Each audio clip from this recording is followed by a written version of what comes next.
Today's video is powered by Hauppauge. Skip it up and that up. What's going on, ladies and gentlemen? Rich of Review Tech USA, and that poor fucking poll.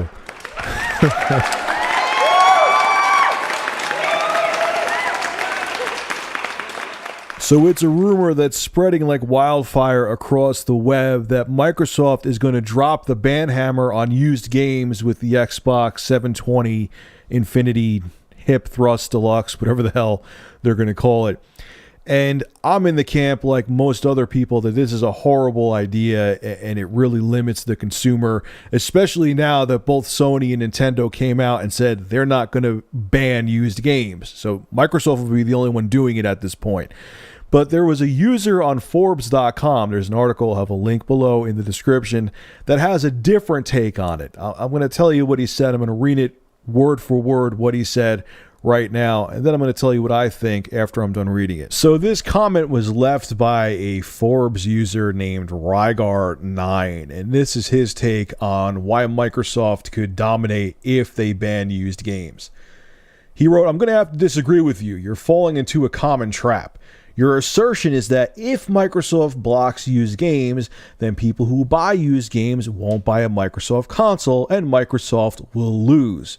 Which sounds true on the surface, but if you actually break down the issue, you'll find that in such a scenario, Microsoft wins big. First, remember that the sale of a console costs the manufacturer money. Second, recall that the manufacturer and publisher does not profit from the sale of a used game. Basically, a person who only plays used games costs the manufacturer money for the console, and it's never recovered. That person is not only not a revenue generator for the company, he's actually an expense for the company, literally. So what happens if Microsoft blocks used games? First, Microsoft doesn't actually lose money. If the person who only or mostly plays used games doesn't buy a Microsoft console, Microsoft doesn't take a loss on the sale. That event alone improves the profitability of the console. Second, those people go over to Sony. So instead of both Microsoft and Sony taking a share of the population that causes them to lose money, Sony shoulders the entire burden alone. Sony is left trying to recover the losses from only a portion of their customers, while the other portion never ends up being a revenue generator. The more consoles Sony sells, the more money it loses. Selling 20 million consoles isn't all that great when only 5 million of them are ever going to generate revenue for you. In contrast, if Microsoft sells only 5 million consoles, all 5 million of them, which is wishful thinking, he's really exaggerating here, will generate revenue and recover the loss of the sale. Third, and he must not be really into PC gaming because he doesn't realize that PC gaming has changed, publishers will do to Sony what they do to the PC. Staggered releases and or bare bones releases. If the publisher sees it can get revenue from 100% of the sales on the 720 and only a percentage on the PS4, they'll very quickly make sure that the PS4 release is weeks behind, oh my god, weeks behind the 720s in order to encourage people to buy it on the 720. Over a period of a few years, Sony will have massive problems as it shoulders the entire burden of used games who never generate revenue, and publishers will see it as a freeloader platform. People keep making the mistake of thinking that Microsoft's making a mistake, when in truth, they be making a brilliant move that would end up killing Sony. Okay, if you just look at this from a numbers perspective and you don't look outside the box, what this guy says makes sense, okay? You'll never be able to buy a used game. Every sale on the Xbox 720 will be profitable, yada, yada, yada. Okay, yeah, I get it, all right? You're preventing people from not making Microsoft and the publisher money. But you're forgetting one big thing here, is that people like freedom with their products, okay? That's part of one of the downsides of PC gaming. Now, I don't mind it that much because the games on Steam and on PC are so damn cheap. Perfect example, on cdkeyhouse.com, I got BioShock Infinite for $20 off. Brand new, legitimate key. There's nothing shady going on. That's why I don't mind it. That's why I don't mind I can't trade in my games yet on PC, even though that whole thing that happened in Europe where they're saying that people should be able to trade their digital goods. But whatever, that's besides the point. That's one of the downsides to PC gaming. And if you take that freedom away from people, they're going to get pissed off. It's that simple. And they're going to go to the competition where they have that freedom. Sony will give them that freedom, and they will be more willing to invest in their console, even if there's a loss on the actual PS4 hardware itself, which I'm sure there will be. It's still a good thing if the user base is bigger than Microsoft's, all right? That is more potential new sales. There's not a single damn person I know, which they said, and he's like, oh, there's people who only buy used games.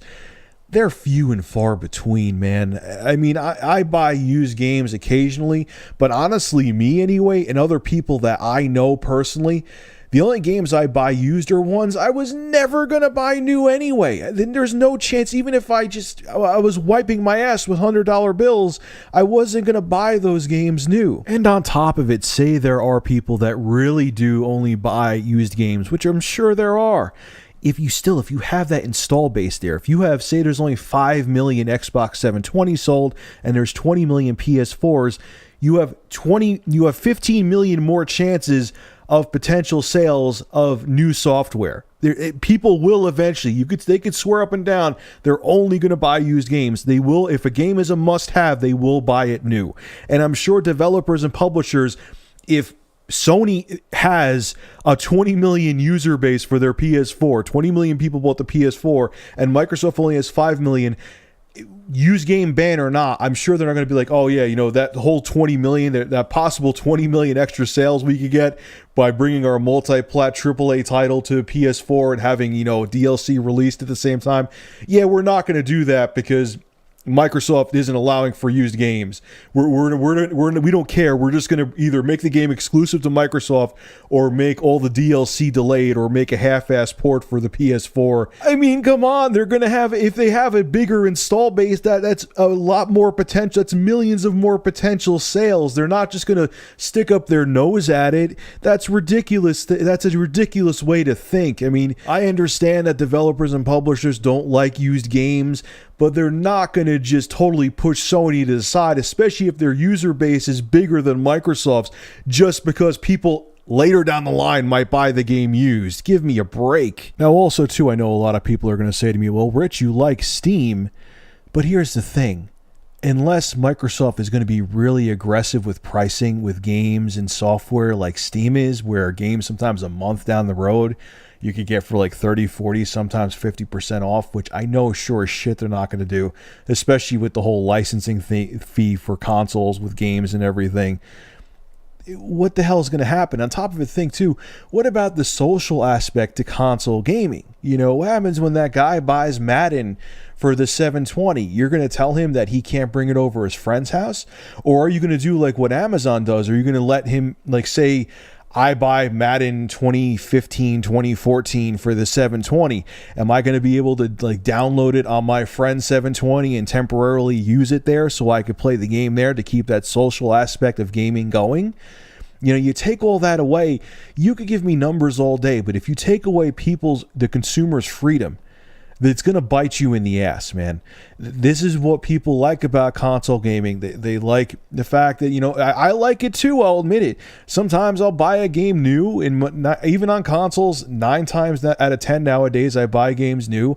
And it's a comforting, nice thing to know that if the game sucks, a horse wiener, I could either sell it on Craigslist or eBay or trade it in at GameStop and put it towards something different. And if you take that away and slap people's hands and say, only new games from now on, no offense on top of it at that point, just get a damn PC.